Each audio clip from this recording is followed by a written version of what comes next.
Tony Connelly and Antonio Esteves Martins are two respected journalists based in Brussels. Both men cover European affairs for their respective public broadcasters. Tony Connelly for RTE in Ireland and Antonio Esteve Martins for RTP in Portugal. Both men observed at close quarters the arrival of the new French President Nicolas Sarkozy following his election victory in May. In July 2008, France take over the EU Presidency from Slovenia. In this edition of Agora, we look at what these two experienced Euro watchers think of Nicolas Sarkozy. Well, certainly Sarkozy presented himself as a man who wanted this rupture with the past. He wanted a culture of enterprise, a culture of work, a culture of not being afraid to create wealth. And this seemed to be really in tune with the mood coming from Brussels under the Barroso Commissionship. And yet, since he has become president, not just with his attacks on the European Central Bank, but also his defence of national champions and defence of French utility companies, he has shown himself to be not quite as reliable on the ideology that he was expressing before the election as he has been since. Also on foreign affairs, I think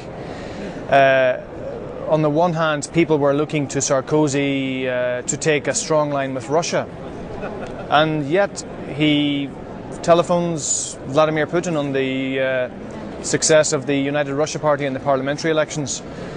I think there's a lack of consistency there. Can you see that the man is everywhere? I mean, there is no spotlight that is not there. He went to Libya, or sent his wife to Libya, and the Commission was already arranging the affair. So he takes advantage of any situation to promote himself. We're not used to see the President of a French Republic to do something like that. He even came here to a Eurogroup meeting of finance ministers. What for? He has got a minister here. Doesn't he like her? Is she not doing a good job? So every time the man has got a possibility, here he is. So it's something very strange, and we don't expect a president to interfere in such affairs. It comes again with Turkey, even if the Portuguese presidency is trying to open 2 more chapters, which is absolutely normal.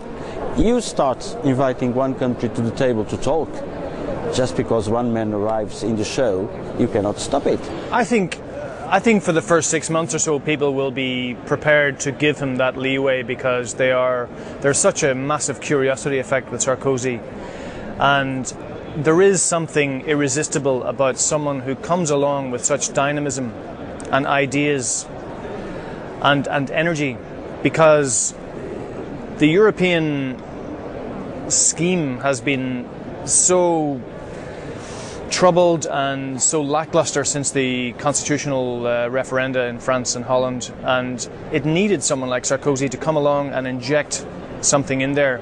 I agree with you. For us, it's great. Yeah. I mean, this is some very boring affairs. So if a man makes a little bit of a show, why not? Yeah. I mean, he can use his private life the way he wants.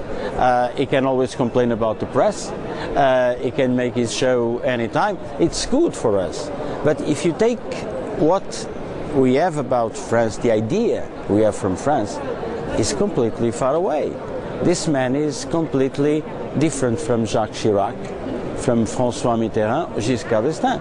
We cannot imagine those three doing such a show, and the man does it. Now he's going to Chad, tomorrow he's going to Colombia, and with America we have something that we didn't expect. France always had a position pro-European. This man seems to be Tony Blair #2.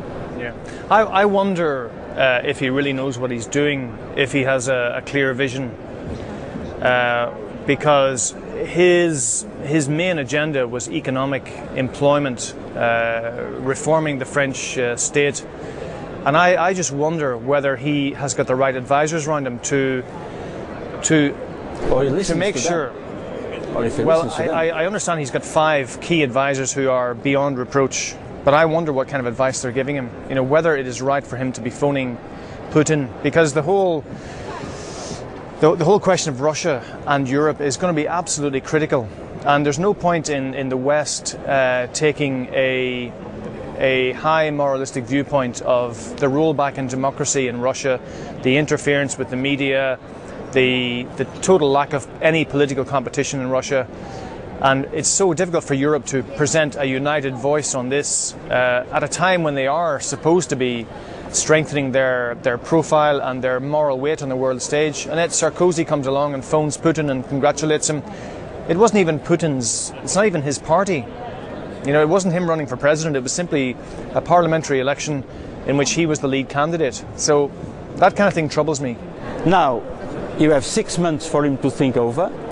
The Slovenians will have probably the same as the Portuguese, him trying to interfere, but then he takes over. Is the man going to do with his presidency what he's doing now, or even worse? Probably will. He has got a few things on his agenda. Wine reform, agricultural items. So this could be a little bit dangerous, and eventually a conflict between him and Merkel or Brown could bring Europe to a standstill, which is absolutely not needed. We've seen some rather disturbing signs of autocratic hyperactivity, which leaves us a little bit concerned. I think we need to give him a chance, and I think perhaps by the time he comes into the presidency, he will have his thirst for global adulation will have relaxed a little bit, and perhaps he will start to develop some coherent policies. But if he uses Europe for his own purposes, as he's done in the past, so I don't think we have the common interest, but the French national interest, or if you want, Sarkozy's interest. He's going to make his propaganda during 6 months. If he goes this way, that's what he's going to do, and the others might get fed up. It'll be exciting for us, though, as correspondents. For the news, it will be great. Yes. For Europe, I'm not so sure. Vive Sarkozy. Maybe.